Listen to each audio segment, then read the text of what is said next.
Monsieur Laurent, je vous donne la parole. Bien, bonjour et bienvenue à toutes et tous. Nous avons le privilège d'accueillir cet après-midi au lycée Frédéric Naud Dufour, son nom complet, qui nous fait l'amitié de venir de Strasbourg pour être avec nous cet après-midi au lycée. Frédéric dirige le Centre européen du résistant déporté depuis 2011. Elle va nous dire quelques mots au sujet de ce centre. Et ce centre qui est sur le site de l'ancien camp de concentration du Struthof dans le Bas-Rhin en Alsace où elle réside. Quelques mots pour vous dire que l'intervention de Frédéric cet après-midi s'inscrit d'une part dans le cadre du développement culturel du lycée et d'autre part dans un projet qui est le concours national de la résistance et de la déportation, concours créé en 1961, dont le thème 2017 est la négation de l'homme dans l'univers concentrationnaire nazi. Et donc Laurent Buchard et Arminda Giovacchini préparent dans un projet commun 26 élèves parmi vous à ce concours national. Alors Frédéric est déjà venue à Calais, c'est la 4e fois qu'elle vient à Calais. Elle a fait des recherches sur la famille Vendroux. Yvonne Vendroux est l'épouse calaisienne du général de Gaulle. J'ai mis ici la biographie d'Yvonne de Gaulle par Frédéric sur la table. Et aujourd'hui, ce n'est pas pour parler de tante Yvonne que Frédéric revient à Calais, mais pour parler de la nièce préférée du général de Gaulle, Geneviève de Gaulle Anthonioz, Anthonioz étant le nom de son époux. Et la réflexion qui va nous accompagner cet après-midi, donc Geneviève de Gaulle Anthonioz, en 2015 avec Germaine Tillion, a rejoint au Panthéon Sophie Berthelot, dont le lycée porte le nom, ainsi que Marie Curie. Et la réflexion qui va nous accompagner cet après-midi, c'est en quoi les femmes ont-elles été des résistantes différentes des hommes. Est-ce qu'il y a une négation pour coller au thème spécifique de la condition féminine dans l'univers concentrationnaire nazi? Et on va donc réfléchir à cette question, la résistance étant une histoire assez masculine avec ses héros, Jean Moulin, Pierre Brossolette. On va réfléchir donc au rôle et à la place des femmes dans la résistance et la déportation. Alors je précise que, avant de donner très rapidement la parole à Frédéric, que cette intervention est filmée. Ça va nous permettre de l'exploiter avec tous les élèves qui n'ont pas eu la chance de pouvoir être ici cet après-midi. Les 70 places ont été chèrement négociées, et je remercie très chaleureusement Martin Fettel, professeur de lettres au lycée, de filmer cette intervention. Voilà, et je remercie très chaleureusement Frédéric d'être avec nous cet après-midi.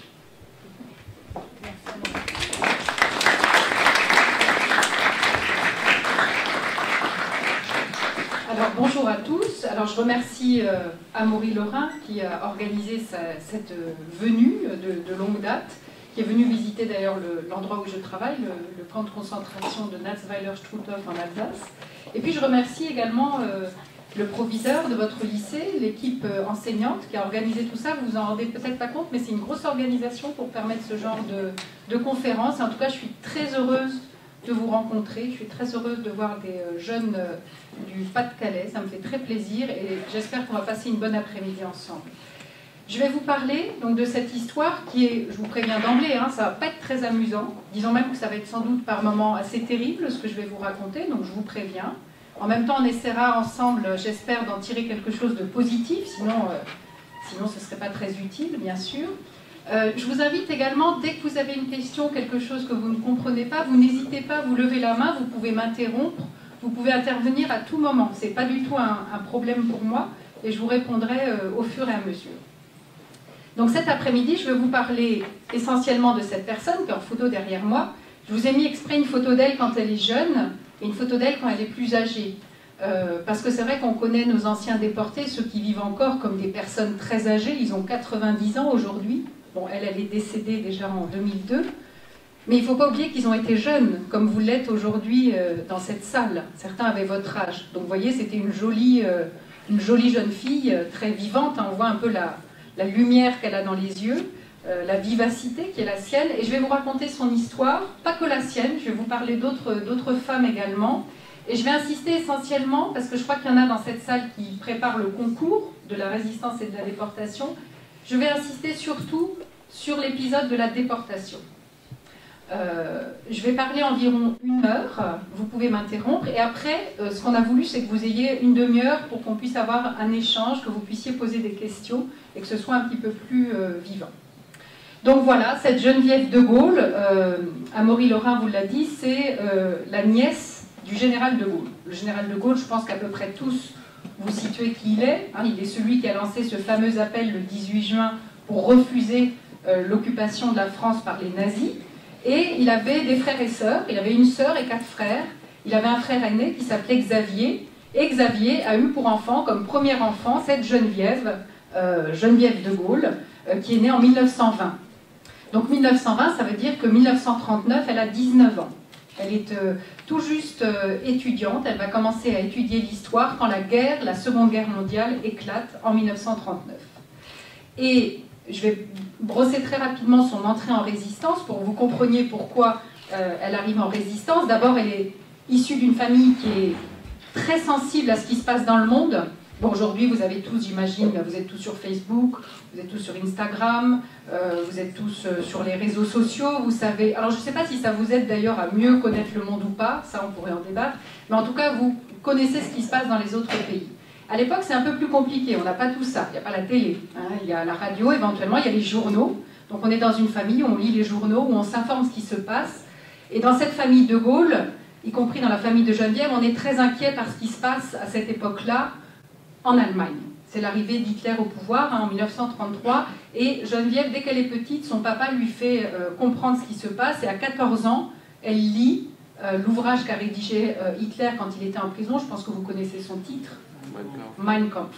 Donc vous voyez, très tôt, adolescente, elle comprend ce qui est en train de se passer en Allemagne. Donc déjà, elle est éveillée à toutes ces thématiques. Et en 1940, au moment où la France est envahie par les armées nazies, au moment où il devient évident qu'on va devoir capituler, le gouvernement change en France et puis il y a ce maréchal Pétain qui prend le pouvoir et qui annonce à la radio qu'il appelle les Français à cesser le combat et qu'on va devoir faire un armistice avec les Allemands. On est le 17 juin. Quand Geneviève de Gaulle entend la radio ce jour-là, elle dit « Pour moi, ça a été un choc. J'ai été marquée comme au fer rouge et j'ai décidé que c'était insupportable. » Et donc, le 17 juin, quand elle entend ça, elle décide d'entrer en résistance et qu'elle ne laissera pas faire une chose pareille pour son pays, se mettre dans les mains des nazis. Donc ça, c'est son entrée en résistance. Et puis, donc elle va... Au début, c'est pas facile, vous vous rendez compte? Il n'y a pas de précédent dans l'histoire. Donc il faut qu'elle invente des solutions pour résister. Elle n'a pas vu de film de résistance, elle n'a pas lu de livre ou de témoignages, c'est la première fois que ça arrive. Donc il faut qu'elle invente. Alors elle invente des solutions différentes pour résister. La première chose qu'elle fait, par exemple, elle habite à Rennes, elle va aller sur le pont de sa ville et elle va arracher un drapeau nazi qui est mis là sur le pont de sa ville. Ça aurait pu lui coûter très cher, mais pour elle c'était quelque chose d'important. Et puis peu à peu, elle va faire des choses de plus en plus impliquées, notamment s'engager dans un réseau de résistance, participer à la rédaction d'un journal clandestin qui s'appelle Défense de la France, distribuer ce journal, ce qui est formellement interdit, dans le métro à Paris, à la sortie des églises, dans la rue, de manière visible parfois, sous le nez de SS ou de gens de la surveillance allemande. Et donc elle continue à faire connaître son désaccord profond avec l'idéologie nazie. Ce qui se passe, c'est comme dans beaucoup de cas pour ces réseaux de résistance, il y a un traître qui s'infiltre dans le réseau et qui va dénoncer les gens, qui va les vendre en quelque sorte aux nazis, et Geneviève de Gaulle va être arrêtée au mois d'août 1943. Et là, c'est le début d'une autre histoire qui commence pour elle, puisque d'abord, elle va être mise en prison, une prison de femmes, à Fresnes, donc près de Paris, et un beau matin de janvier, on sort Geneviève de sa prison pour l'emmener dans un autre endroit, dont elle ignore l'existence, qui est toujours près de Paris, au nord de Paris, qui s'appelle Royalieu, où il y a un grand camp, qui est un camp de transit, où on enferme les gens en attendant, elle ne sait pas quoi d'ailleurs, elle ne sait pas ce qu'elle est en train d'attendre, mais elle attend. Et puis un autre beau matin, à la fin janvier 1944, on fait monter Geneviève de Gaulle et d'autres camarades dans un train, elles ne savent pas pour quelle destination, elles n'ont pas connaissance de ce qui se passe en Allemagne à ce moment-là, ces camps de concentration, elles n'en ont aucune connaissance, on les met dans le train, et là elles comprennent que quelque chose de très étrange est en train d'arriver. C'est-à-dire pour l'instant elles avaient connu la prison, Elle a vu des interrogatoires très musclés de la part de la Gestapo, elle s'est fait frapper, mais jusqu'à présent, on restait dans une sorte de normalité. Et là, dans le train, tout change.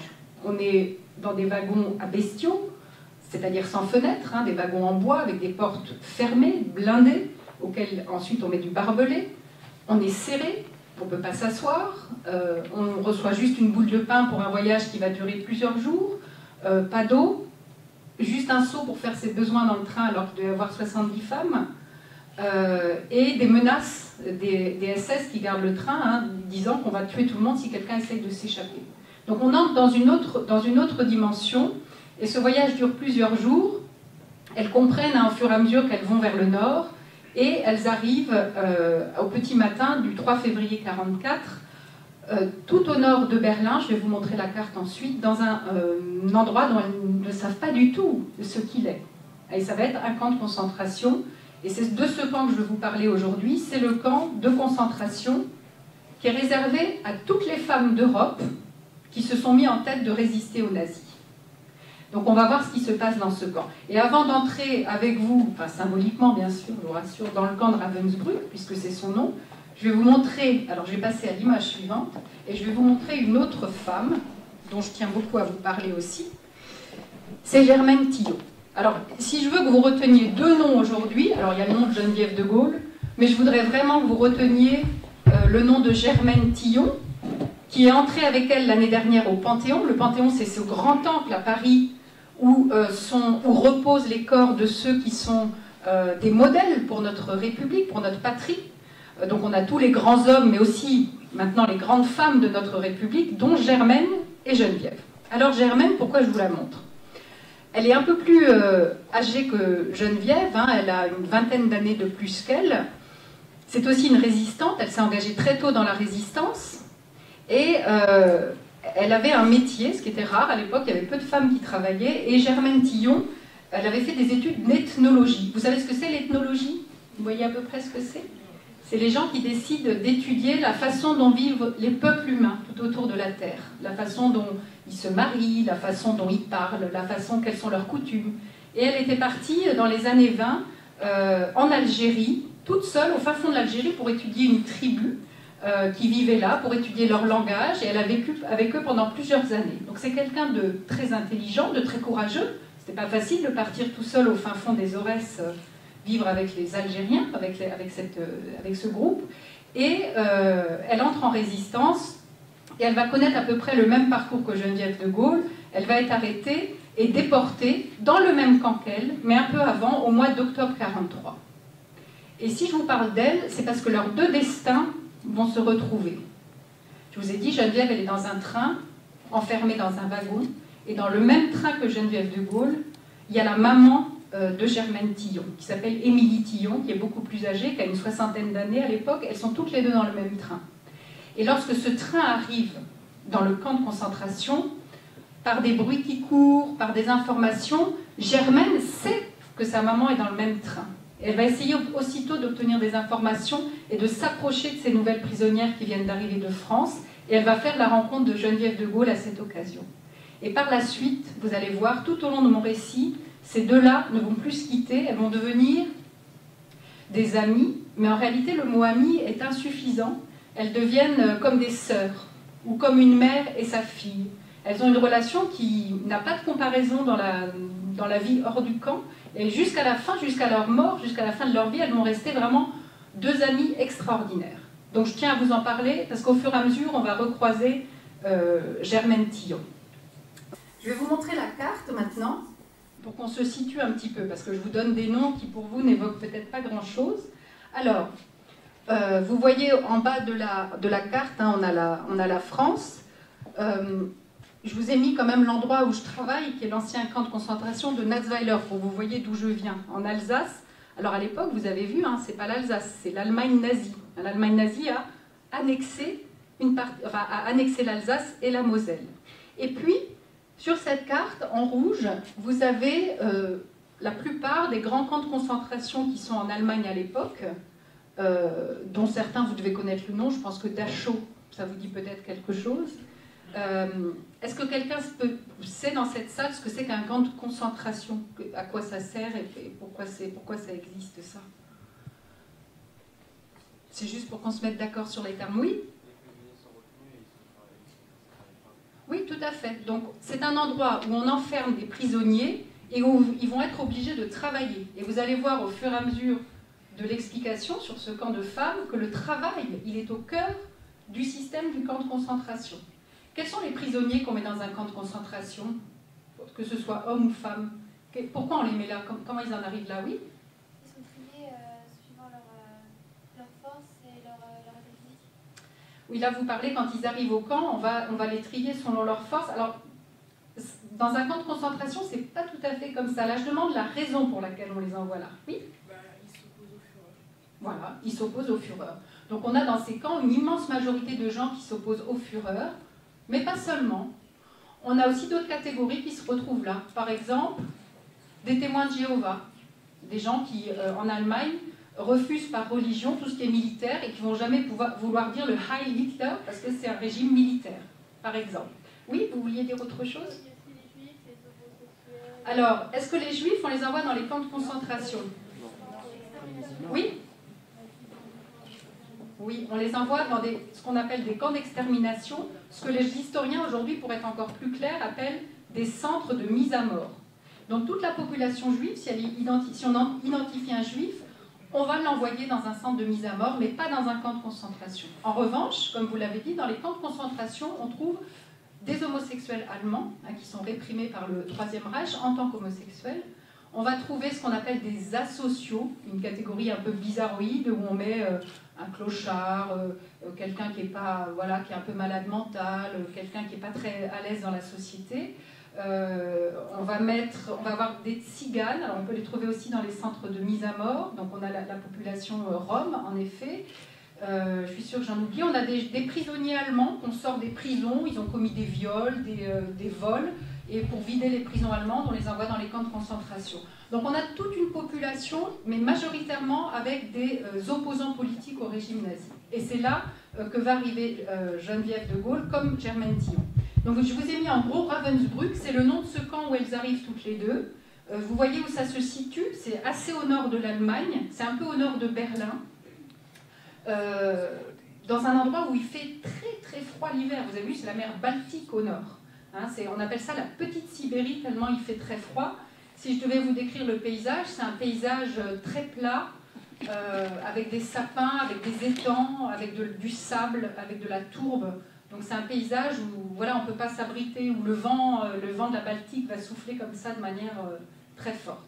Donc voilà où elles arrivent. Alors je pense qu'après j'ai mis... Alors pardon, excusez-moi. Sur la carte, vous avez en rouge, avec entouré de noir, les carrés qui représentent justement ces centres de mise à mort où on a exterminé les Juifs d'Europe. Il faut bien faire la distinction entre les camps de concentration et ces centres de mise à mort, qui sont le plus connu, je pense que vous le connaissez, Auschwitz-Birkenau, enfin Birkenau étant le centre de mise à mort, et puis les autres qui ont duré moins longtemps, comme Treblinka, Sobibor, Chełmno, etc. Tous situés dans le territoire de l'ex-Pologne récupéré par les nazis. Voilà. Oui, il y a une question. C'est quoi les carrés noirs? Alors les petits carrés noirs, c'est des centres d'exécution, alors ils appellent ça principaux centres d'euthanasie, c'est très important aussi. C'est les endroits où Hitler, jusqu'en 1941 de manière officielle, a exterminé les handicapés mentaux. Parce qu'il avait un programme de purification de la race, et il disait qu'on ne pouvait pas, dans une race aussi forte et belle que la race aryenne, supporter des gens qui étaient fragiles, qui coûtaient cher à la société, et que le plus simple était de leur épargner une mort lente, et plutôt il fallait les exterminer. Donc il y a eu un programme où ont été emmenés dans des centres des handicapés mentaux, dans des petits bus, et puis là on les gazait. Et c'est très intéressant parce que c'est par l'extermination de ces handicapés mentaux que les nazis ont mis au point la méthode d'extermination des juifs qui intervient plus tard. Ouais. Je vous ai mis ici une vue du camp de Ravensbrück. Alors je vais vous dire, un camp c'est très bête.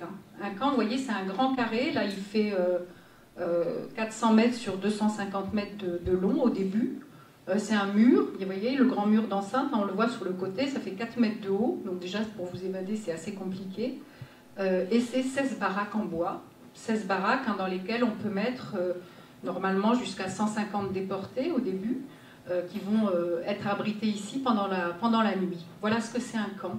Un camp c'est ça, et c'est un personnel de surveillance composé de SS, et là en l'occurrence également de femmes auxiliaires des SS, je vous montrerai une photo d'elles tout à l'heure. C'est des chiens qui vont aider les SS à maintenir l'ordre. C'est une organisation qui est entièrement tournée vers le travail, et je vais vous faire voir un certain nombre d'images consacrées par la suite à ce travail. Alors j'ai une deuxième image de Ravensbrück, voilà, une autre vue du camp, on voit les baraques, les différentes baraques. Vous voyez ces sapins dont je vous ai parlé tout à l'heure. C'est ici que va se dérouler la vie des déportés. Alors, quand Geneviève arrive dans ce camp, on est d'abord mis en quarantaine pour vérifier si les gens ne sont pas malades, s'ils n'ont même pas d'épidémie avec eux. Et puis après, il y a un processus qui est très important pour comprendre la négation de l'être humain. Qu'est-ce que c'est un être humain, au fait?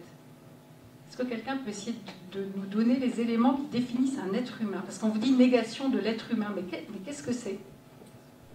Qu'est-ce qui compose un être humain? Je vous signale que vous en êtes, donc normalement vous devriez arriver à répondre à la question. Alors, c'est pas facile, oui? Une conscience, très bien. L'être humain, c'est d'abord une conscience. C'est quand même ce qui nous distingue des bêtes. Enfin, j'adore les bêtes, mais je pense qu'on ne peut pas leur prêter la même conscience qu'un être humain. Oui. Une personnalité? Une personnalité. On est tous différents. On pense tous différemment. On a tous des réactions différentes. Oui. Une capacité d'expression. Contrairement au chien, qui peut pleurer, qui peut couiner, on a quand même une palette beaucoup plus vaste d'expression. Exactement. Ensuite, j'aime beaucoup poser cette question parce qu'à chaque fois que je l'ai posée, les élèves répondent toujours par les choses les plus complexes et les plus subtiles. Mais vous oubliez quand même la base, c'est quoi un être humain? À part une conscience, un moyen d'expression, oui? C'est une créature qui s'assure de pattes et qui a des droits de gens. Oui, on a un corps quand même. Je veux dire, si vous n'avez pas de corps, votre conscience, ça ne va pas vous servir à grand-chose. Donc on a une intégrité corporelle. On a un corps qui mérite tout autant le respect que notre conscience. On a effectivement 2 jambes, 2 bras. On a tout ça qui nous appartient et qu'il faut protéger au même titre que la conscience. Oui. Un être vivant, bien sûr. Et puis on pourrait ajouter un dernier point qui est qu'un être humain, c'est aussi une identité. Chacun d'entre nous a une identité. Et c'est important. On a un nom, on a une famille, on a des ancêtres, on a une histoire familiale, personnelle. Tout ça, ça nous constitue chacun d'entre nous. Et en même temps, on est une grande famille. Mais on a tous ces particularités-là. Alors, dans le camp, ce qui se passe, c'est que tous ces éléments que je viens d'énumérer vont être systématiquement détruits par les nazis, et détruits de manière intentionnelle, je ne l'ai pas fait exprès, de manière volontaire. Et la première chose qui va être détruite par les nazis à l'arrivée des femmes dans le camp de Ravensbrück, c'est tout d'abord leur identité. C'est-à-dire qu'une femme qui arrive, la première chose qui va lui arriver, elle va devoir donner tout ce qui lui appartient. Si elle a une alliance, elle va devoir donner son alliance, des bijoux, sa valise, tout ce qu'elle a. Et puis ensuite, ses habits. Elle va devoir se retrouver toute nue. Donc là, le corps dont on vient de parler, le respect qui est dû au corps est complètement balayé d'emblée. Se retrouver tout nu en face d'un groupe qu'on ne connaît pas, c'est extrêmement humiliant. Et une fois que tout ça est fait, il va y avoir un moment très choquant pour ces femmes, encore plus que pour les hommes peut-être, qui est la tonte. C'est-à-dire qu'on va tondre les cheveux. Donc les femmes, souvent, à l'époque, en plus, elles avaient toutes les cheveux longs, et pour une femme, se retrouver la tête tondue, c'est quelque chose de très violent. Donc ça, c'est aussi une atteinte à l'intégrité corporelle. Il va y avoir d'autres choses également extrêmement brutales. Par exemple, la plupart d'entre elles vont subir un examen gynécologique pour voir si elles n'ont pas de problèmes médicaux. Et l'examen, il se passe de manière extrêmement violente, de manière absolument pas agréable. Voilà, ça c'est la première atteinte. Et puis ensuite, elles vont recevoir un tas d'habits dont elles vont devoir se vêtir. Des habits, souvent des habits rayés, je vais vous montrer des photos par la suite. Des habits rayés qui pour le coup les mettent toutes avec la même apparence. Donc là c'est une négation de leur identité aussi, de leur personnalité. Et sur lequel elles vont devoir coudre 2 choses. une première chose qui est leur insigne. C'est-à-dire chaque déporté, femme, selon sa catégorie, va avoir un insigne, un triangle d'une couleur différente. Triangle rouge pour les déportés politiques, triangle violet pour les témoins de Jéhovah, triangle, etc., etc. Et puis la deuxième chose qu'elle couse, c'est un numéro. Et ce numéro, il remplace pour toujours dans le camp leur nom. Plus jamais on les appellera par leur nom. Elles seront le numéro, pour Geneviève, j'ai honte, je ne sais même plus le numéro, je crois que c'est 27 302, quelque chose comme ça. Et ils doivent l'apprendre par cœur. Alors, est-ce qu'il y en a qui font de l'allemand ici? Bien.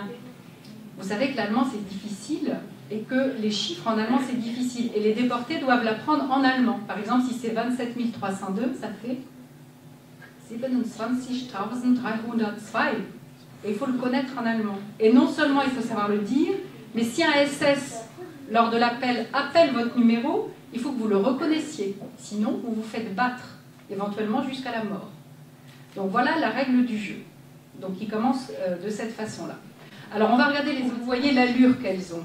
Parce que c'est pas l'image habituelle qu'on a des femmes. Hein. Vous voyez ici qu'elles sont entièrement tondues. Elles ont un habit qui est tout partout identique. Alors certaines ont échappé à la tonte, c'est très bizarre, on ne sait pas pourquoi. Certaines ont réussi à conserver leur chevelure. Il y avait comme ça des exceptions dans la règle nazie. Et pour ce qui est du prénom, je vais vous raconter une anecdote de Geneviève de Gaulle.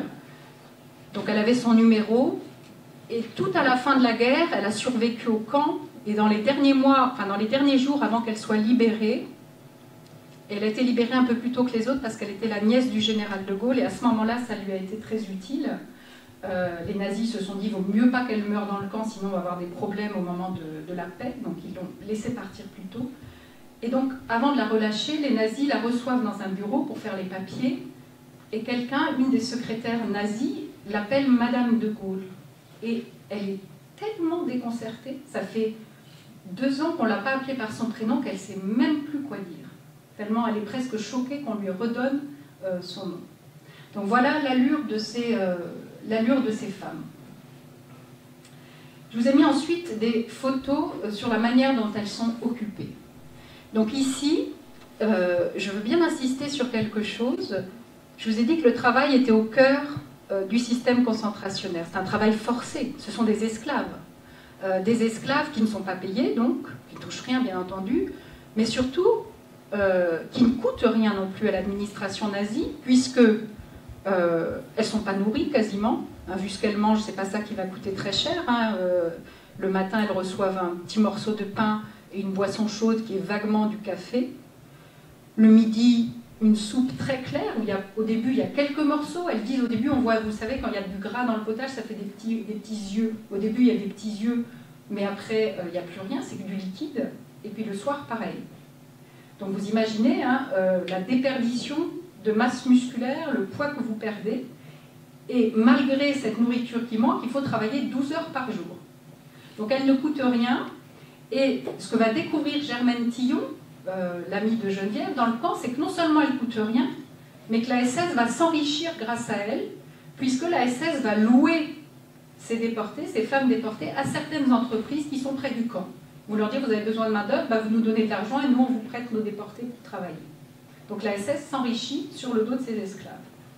La principale entreprise qui était près de Ravensbrück, c'était Siemens, qui existe toujours d'ailleurs, hein, qui fabriquait des petits appareils de radio, des appareils de transmission, ou dans lesquels on travaillait les déportés.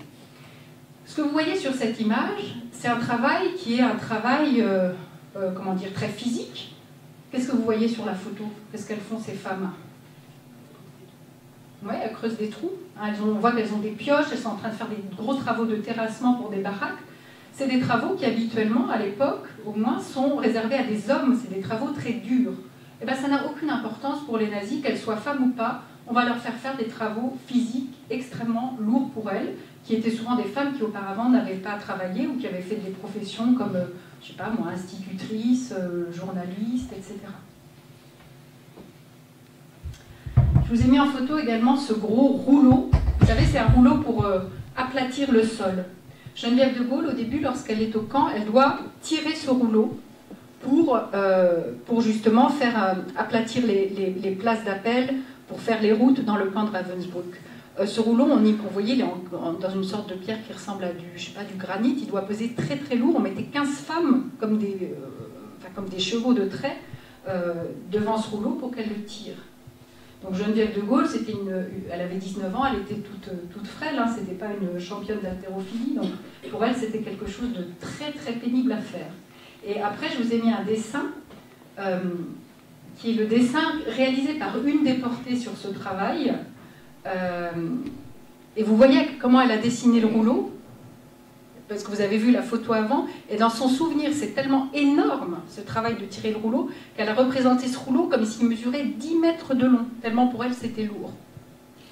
Donc quand on parle de négation de l'être humain, ici, on voit que l'être humain, par ces femmes, il est ramené au rang de bête de trait. Il devient un animal tout juste bon à tirer quelque chose. Et puis quand vous privez quelqu'un de nourriture, jusqu'à le faire mourir de faim, j'espère pour vous que vous n'avez jamais connu ce qu'est la faim de ces déportés de Ravensbrück. Quand vous mourrez de faim, eh bien vous vous comportez comme un animal. C'est ça aussi que cherchent les nazis, c'est qu'ils cherchent à transformer ces gens, à ce qu'ils se transforment eux-mêmes en quelque chose de plus humain. Et quand vous avez faim, il y en a qui sont prêts à faire n'importe quoi. Ils sont prêts à tuer leur voisin pour lui voler un bout de pain. Ou ils sont prêts, Geneviève de Gaulle ou alors une autre déportée de Ravensbrück raconte, le premier jour, quand vous recevez la soupe ou des plats qu'ils vous donnent, vous ne la mangez pas, parce qu'il y a plein de vers dedans. Donc c'est dégoûtant. Un être humain ne mange pas cette chose-là. Le deuxième jour, vous commencez vraiment à avoir faim. Alors du coup, vous triez. Vous enlevez les vers d'un côté et vous mangez quand même les haricots qu'il y a dans la gamelle. Et le troisième jour, qu'est-ce que vous croyez qu'ils font? Ils mangent tout parce qu'ils ont faim. Et que les vers, de toute façon, c'est de la protéine. Donc vous voyez, par ce mécanisme-là, qui ramène l'homme à ses instincts animaux, les nazis font un travail très efficace pour nous retourner à notre niveau instinctif d'animal, la nourriture et la survie. Et on a des scènes de bagarre pour la soupe, on a des scènes de gens qui lèchent par terre la soupe qui s'est renversée, parce qu'on n'est plus un être humain, on est juste sa faim. On n'est plus que sa faim.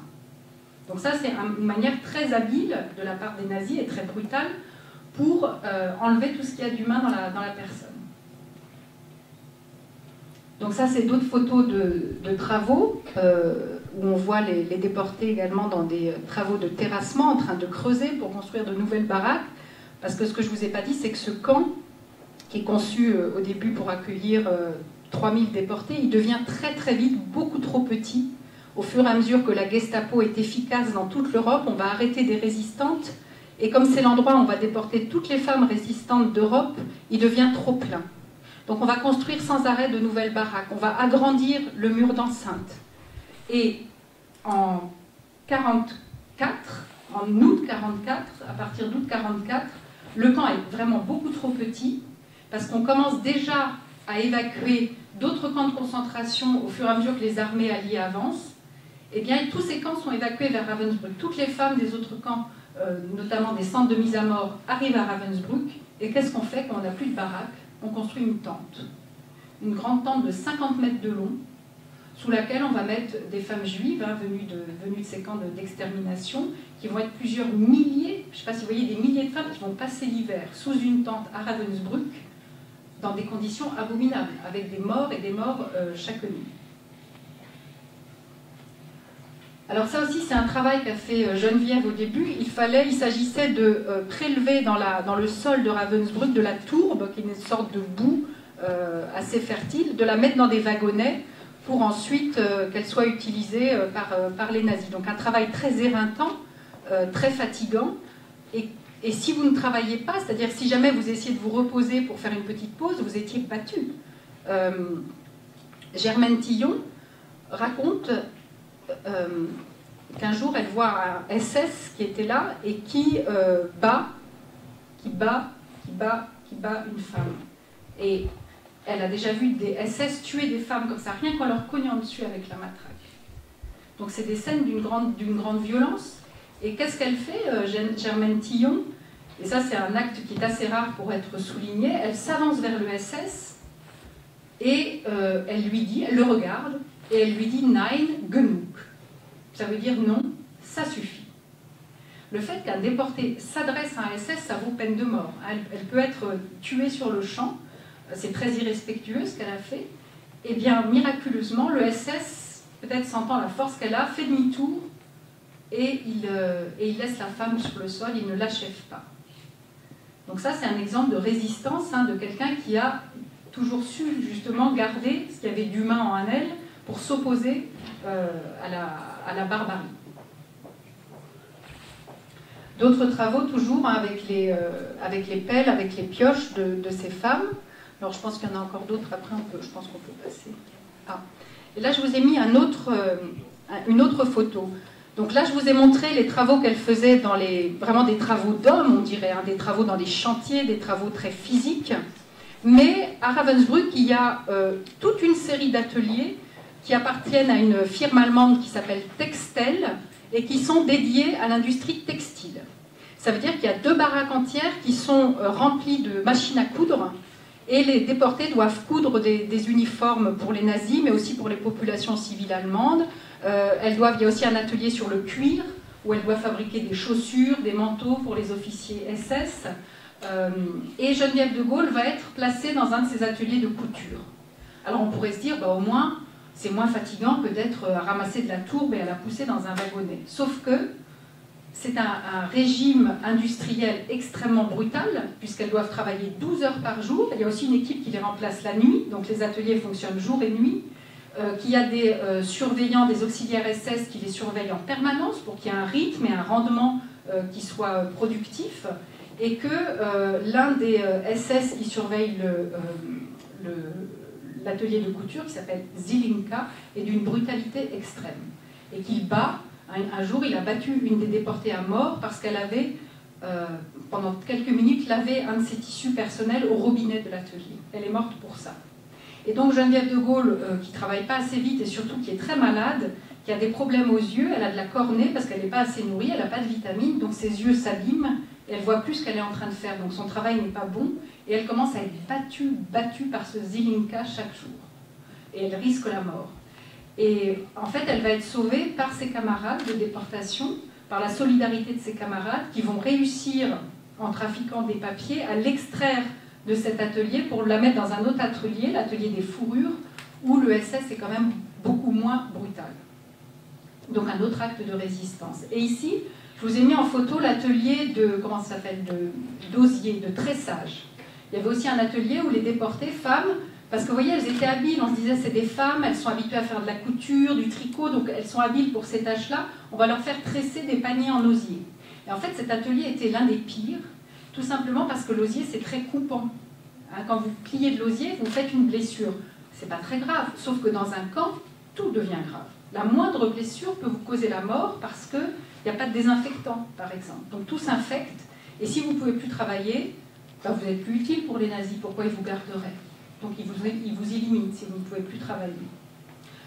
Au fur et à mesure du temps, le camp devient surpeuplé, et les nazis, justement, vont mettre en place officiellement l'extermination.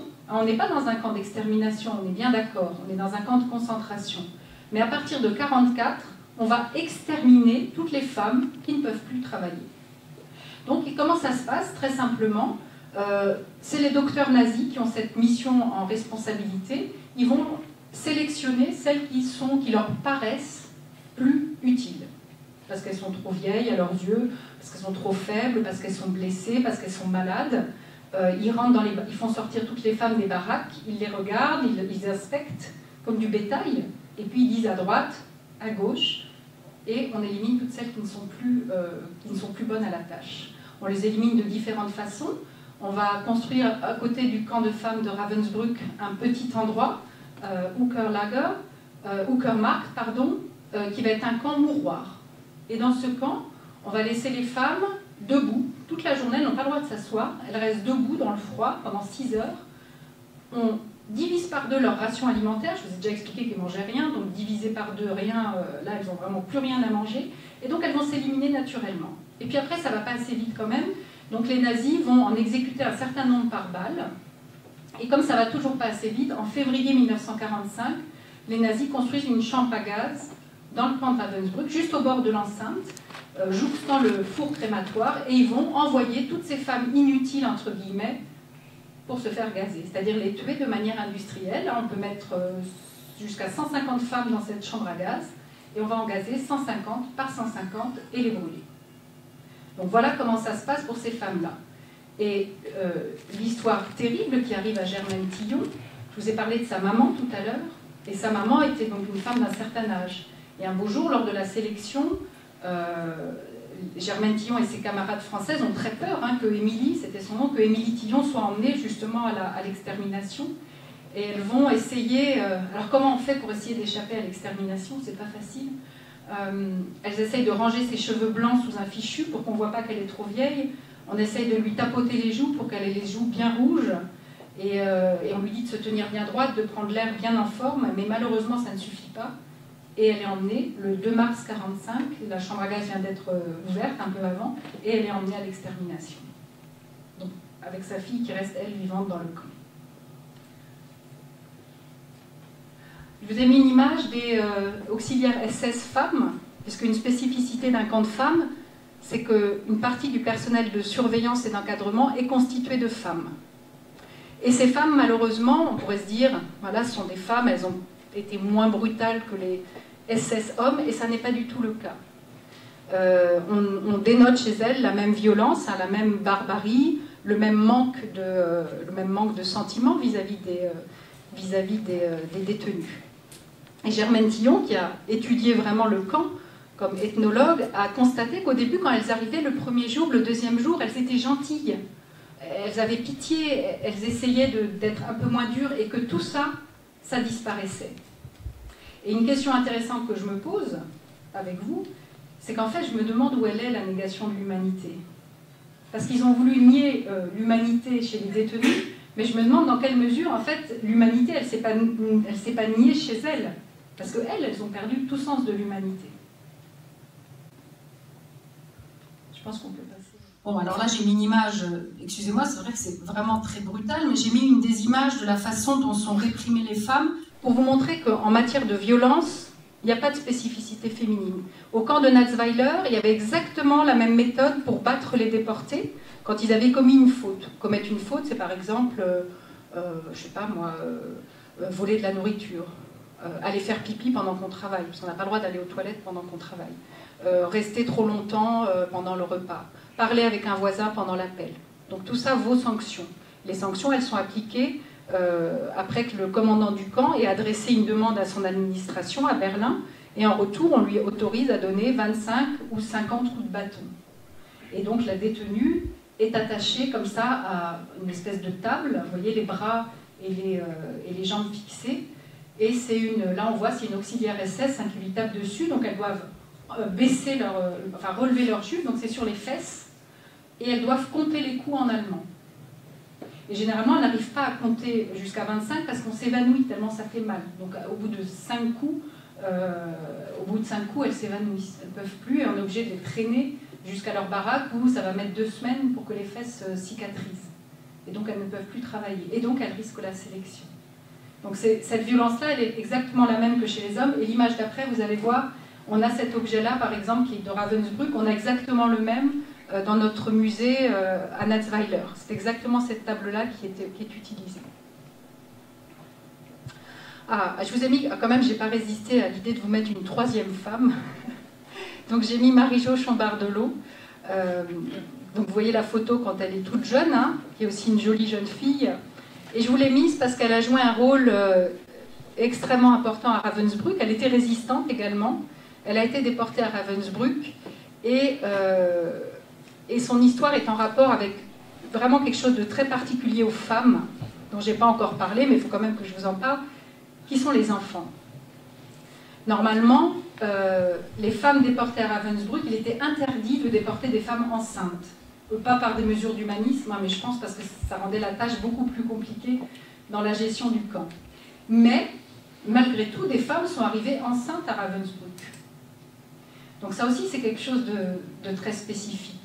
Alors, la règle était très simple pour les nazis. Au moins jusqu'en 1944, ils ont systématiquement éliminé les enfants. Généralement, ça se passait avant même que l'enfant naisse, par avortement forcé. Alors, je ne vous décris pas l'avortement pratiqué par un médecin nazi, ça devait être assez... ça devait être la boucherie. D'ailleurs, beaucoup de femmes sont mortes de ces opérations-là. Et parfois, l'avortement avait lieu quand le bébé était quasiment à terme. Et puis, si jamais il arrivait qu'un bébé naisse, malgré tout, parce que la femme avait réussi à se cacher, ou Dieu sait quoi, il était tué dès la naissance.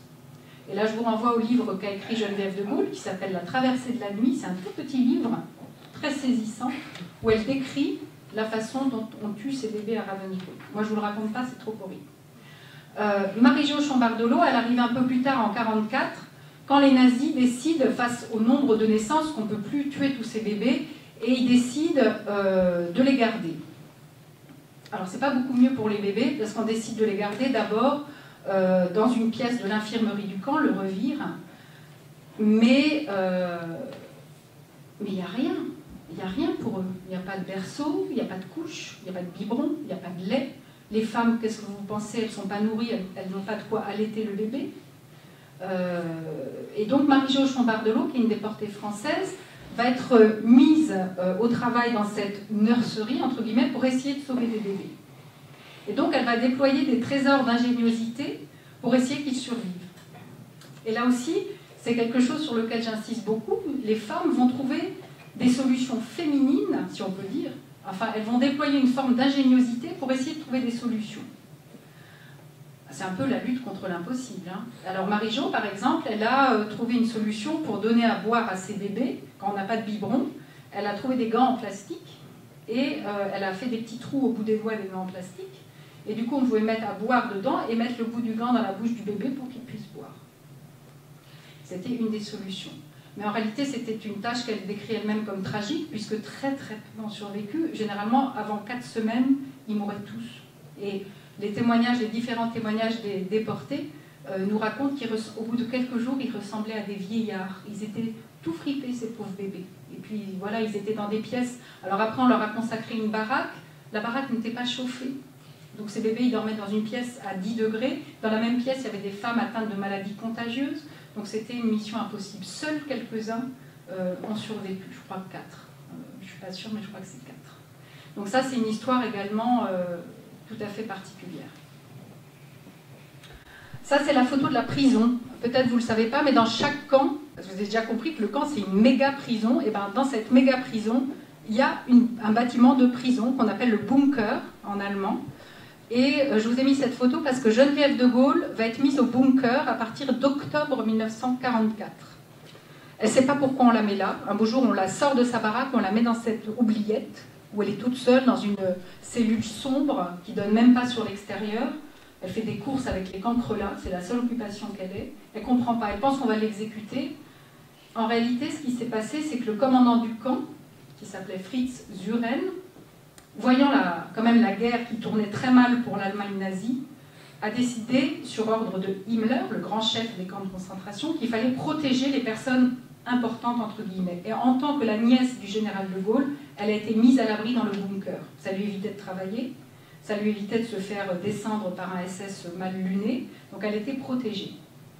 Simplement, et là aussi c'est quelque chose qui mérite attention, cette période où elle est protégée au bunker, pour elle, c'est la période la plus terrible de toute sa période concentrationnaire. C'est plus terrible que quand elle se faisait battre par Zilinka à l'atelier, c'est plus terrible quand elle transportait la tourbe, parce que là, elle est coupée de la seule chose qui la faisait tenir à Ravensbrück, qui étaient ses amis. Et elle formait avec ses groupes de Françaises vraiment un groupe extrêmement solide qui a su résister et rester humain.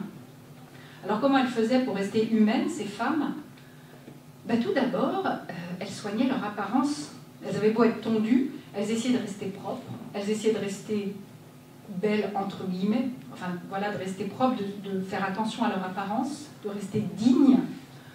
Ensuite, elles essayaient de soigner on a dit l'être humain c'est une conscience, elles essayaient de soigner leur conscience en se nourrissant intellectuellement, en se récitant des poèmes, en se chantant des chansons. On n'a pas parlé aussi de l'être humain, la conscience, il y a la foi religieuse qui est très importante. Geneviève de Gaulle, elle est très croyante, elle est catholique, elle croit en Dieu. Elles vont chanter des prières, ce qui est formellement interdit, elles vont prier. Et puis, elles vont avoir des tas de petits gestes que, pour ma part, j'ai jamais retrouvé dans les témoignages des hommes déportés. Donc, je pense que c'est peut-être quelque chose d'assez féminin. Par exemple, pour les anniversaires de leurs copines, elles fabriquaient des petits objets, ce qui était très dangereux, ça pouvait leur coûter la vie, ça prenait beaucoup de temps. Et elles fabriquaient des petits gâteaux en mie de pain, tout petit bout de mie de pain, ça coûtait cher la mie de pain, hein, elles avaient faim. Et dessus, elles plantaient des brindilles pour faire les bougies. C'est rien, et en même temps, c'est tellement important pour tenir bon et se raccrocher à ce qu'on a d'humain. Et bien, dans cette cellule, Geneviève, elle est privée de tout ça. Et ce qu'elle va faire, c'est qu'elle va presque... C'est le seul moment, je crois, où elle a douté en Dieu. Elle croyait si fort, elle se dit, c'est pas possible, on est abandonné. Dieu m'a abandonné. Et le soir de Noël, le 24 décembre 1944, généralement la nuit de Noël, c'est la nuit que choisissent les SS pour battre les déportés. Donc elle entend les cris des femmes battues par les SS, qui en plus sont à moitié sous, et au petit matin, la femme qui venait la nourrir chaque jour, qui était une femme témoin de Jéhovah, lui donne un paquet, lui donne un cadeau de Noël. Et dans ce paquet, elle a des objets qui ont été cousus par ses camarades. Elle a une petite poupée. Alors c'est un travail énorme de faire une poupée à Ravensbrück. Une petite poupée cousue par une de ses camarades de déportation qui a signé en broderie ses initiales sous le jupon de la poupée. Et elle est émue aux larmes. Enfin, pour elle, c'est quelque chose d'extraordinaire. Et jusqu'à la fin de sa vie, elle a gardé cette petite poupée dans son salon, dans une petite boîte, pour vous dire l'importance qu'a eu cette petite poupée dans sa vie. Donc tout ça, c'est des choses vraiment typiques aux femmes, je pense, dans la manière de tenir bon par des tout petits gestes du quotidien, mais des petits gestes très importants. Bon, là, c'est une photo c'est lequel on se débarrasse des corps. Oui. Alors, la plupart des Françaises qui étaient dans son groupe ont survécu. Germaine Tillon a survécu. Celle qui lui a fait la poupée, qui s'appelait Jacqueline Perry d'Alincourt, a survécu. Je l'ai connue. J'ai connu Germaine et j'ai connu Jacqueline, qui m'ont raconté cette histoire. Donc, elles ont survécu, ces copines. Mais sur les 150 000 déportés de Ravensbrück, il y en a 90 000 qui sont mortes. Enfin, c'est un chiffre énorme. Alors, je vous parle d'un dernier sujet, avant de vous laisser la parole. Donc, je vous ai parlé déjà des docteurs à plusieurs reprises. Je vous ai dit, c'est eux qui sélectionnent les invalides. C'est eux qui vont superviser les avortements. Et comme dans tous les camps de concentration, que ce soit Dachau, Auschwitz ou Natzweiler, le camp où je travaille, enfin l'ancien camp où je travaille, il y a eu des médecins nazis qui ont profité de la présence de déportés, d'esclaves, d'êtres qu'on ne considérait plus du tout comme des humains, pour faire des expérimentations médicales. Donc là, je vous ai mis une photo d'une des expérimentations qui a été la plus importante à Ravensbrück, sur des déportées polonaises, elles étaient environ 160, qui ont consisté à leur faire des incisions dans les jambes, sans anesthésie, je précise, donc à leur faire des incisions assez importantes, d'introduire des agents infectieux dans la plaie, et ensuite voir si le traitement à base de sulfamide marchait ou pas. Évidemment, il ne marchait pas. Et donc, certaines sont mortes des séquelles, enfin, elles ont souffert énormément. Donc ça a été un premier type d'expérience faite par le docteur Gebhardt à Ravensbrück. Et il y a eu un deuxième type d'expérience qui a été faite sur une autre population de femmes déportées, et là, une expérimentation très féminine également, qui était sur des femmes roms, donc des femmes tziganes, comme les appelaient les nazis, et sur lesquelles on a fait des expériences de stérilisation. Parce que les tziganes étant considérées comme une race, entre guillemets, impure, on voulait éviter que cette race continue à se reproduire. Donc là aussi, des anesthésies, parfois sur des jeunes filles de 12 ans, enfin des opérations sur des toutes jeunes filles qui n'avaient même pas eu d'enfants, qui n'avaient même pas eu encore de relation avec qui que ce soit, et qu'on avait stérilisées sans anesthésie. Donc voilà le type d'expérience qui a été faite. C'est par des vrais docteurs, hein, c'est pas des barbares qui sont sortis de nulle part, ils ont prêté le serment d'Hippocrate, c'est ce serment que prêtent les docteurs pour dire hein, je m'engage à sauver les êtres humains, à ne pas leur faire de mal, etc. Et je crois qu'après, voilà, on a une autre photo de ces... Alors ces déportés, ces cobayes, on les appelait en allemand des Kaninchen, des lapins. Et je crois qu'après, on a une photo du procès. Voilà, on a une photo parce que cette action des médecins de Ravensbrück a été jugée après la guerre. Et d'ailleurs, Germaine Tillon est venue témoigner au procès. Et les anciennes rescapées de Ravensbrück ont rassemblé, Geneviève de Gaulle, elle a passé des années à rassembler les éléments pour constituer des dossiers d'accusation, retrouver le nom de ces femmes polonaises, retrouver le nom des bourreaux, prouver qu'ils avaient bien fait ça, pour qu'il puisse y avoir un jugement et surtout que ces femmes soient dédommagées. Ça a été très compliqué et très très long et toutes ne l'ont pas été. Voilà, et pour terminer, j'ai mis quand même une photo plus positive, si on peut dire, qui est la libération de Ravensbrück, qui a suivi des épisodes tragiques d'évacuation, de marche de la mort, etc. Mais donc là, c'est vraiment les rescapés, les ultimes rescapés de Ravensbrück. On voit, vous voyez, pour la première fois depuis le début du PowerPoint, on les voit qui sourient, parce que c'est un immense soulagement pour elles qui est en train d'arriver. Voilà. Eh bien, il est difficile de reprendre la parole après Frédéric. Je pense que cette intervention va susciter beaucoup de réflexions dans votre préparation à ce concours et plus largement. Au nom du lycée, de l'équipe Histoire-Géographie, du Collège de Bredonard, je pense qu'on peut toutes et tous remercier très chaleureusement en se levant Frédéric